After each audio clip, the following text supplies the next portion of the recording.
Delivery తర్వాత చాలా మంది కామన్ గా చెప్పే complaint back pain. Back pain అనేది మెయిన్ గా అబ్నార్మల్ పోస్చర్ వల్ల వస్తుంది.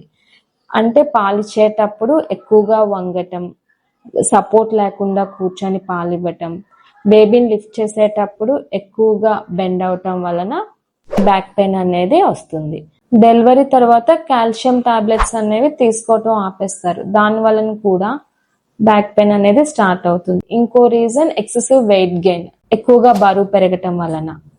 సో ఈ బ్యాక్ పెయిన్ రాకుండా ఏం చేయొచ్చు అంటే పాలిచ్చేటప్పుడు సపోర్ట్ తీసుకొని కూర్చోవటం, అంటే చైర్లో కూర్చొని వెనక పిల్లో పెట్టుకోవటం, అండ్ బేబీ దగ్గరికి ఎక్కువగా వంగిపోకుండా బేబీనే మదర్ దగ్గరికి తీసుకోవటం, కాల్షియం సప్లిమెంటేషన్ మర్చిపోకుండా తీసుకోవటం, మెయిన్ గా core strengthening exercises and back muscle strengthening exercises లాంటివి చేస్తే బ్యాక్ పెయిన్ అనేది రాకుండా ఉంటుంది. Thank you.